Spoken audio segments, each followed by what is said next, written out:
High বন্ধুরা, আমার রান্নাঘরে আমি চলে এসেছি। আজ আমি রান্না করবো পোনা মাছের ঝোল ফুলকপি আলু দিয়ে। মাছ ভেজে আমি তুলে নিয়েছি, কড়াতে তেল দিয়েছি, তেল গরম হয়ে গেছে। এবার আমি 5 ফোড়ন দেবো।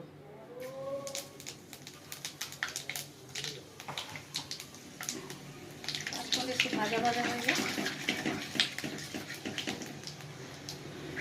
আমি এবার কেটে রাখা টমেটো দিয়ে দেবো।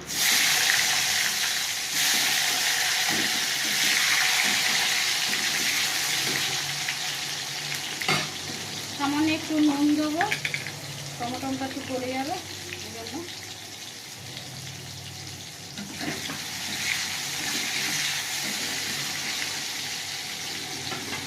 ঢাকা দিবি, টমেটোটা নরম হয়ে যায়। এবার আমি ঢাকাটা খুলবো। টমেটোগুলো একটু নরম হয়ে গেছে। এবার আমি মশলা দেবো। হলুদ গুঁড়ো, লঙ্কার গুঁড়ো, জিরের গুঁড়ো,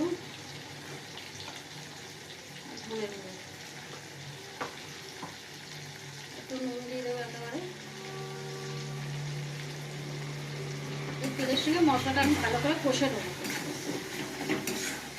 সামান্য একটুখানি জল দেবো।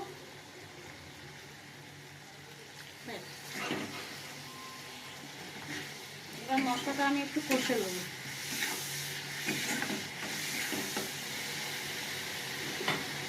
ঢাকা দিয়ে দেবো। এবার আমি ঢাকাটা খুলবো। আমার মশলা থেকে তেল ছেড়ে গেছে, তারপর আমি কষে নিয়েছি। এবার আমি এর মধ্যে ফুলকপির আলু দিয়ে দেবো।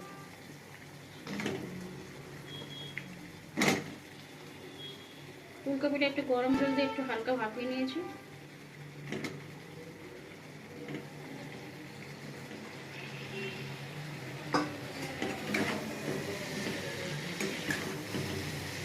ফুলকপি আলু ভালো করে আমি মশলার সঙ্গে কষে নেব।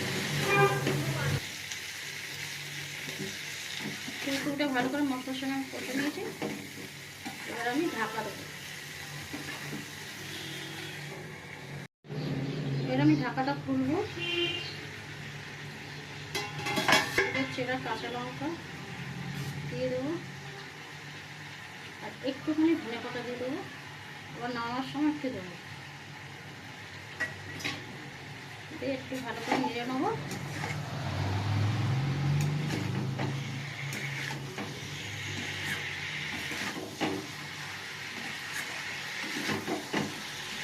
একটু নেড়ে নিয়েছি, আর আমার মশলার সঙ্গে একটু ভালো আমি কষে নিয়েছি। আমি জল দিয়ে দেবো।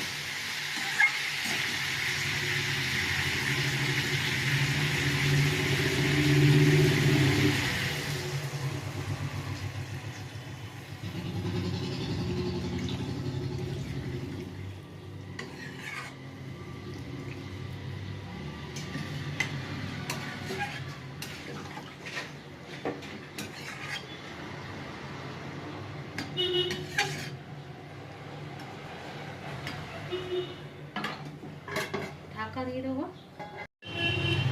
ঢাকাটা খুলবো।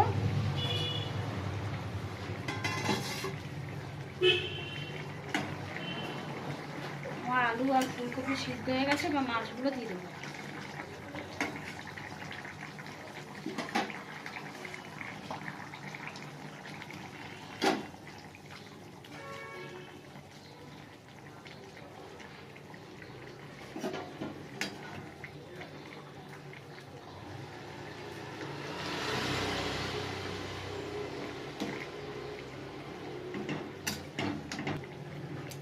মাছ দিয়ে দিয়েছি, এবার ঢাকা দিয়ে দেবো। ঢাকাটা খুলবো।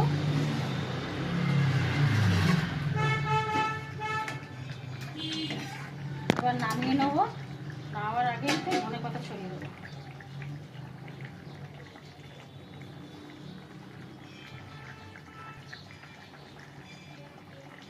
ফুলকপি আলু দিয়ে মাছের ঝোল হয়ে গেছে, নামিয়ে নেবো। ফুলকপি আলু দিয়ে রুই মাছের ঝোল রেডি।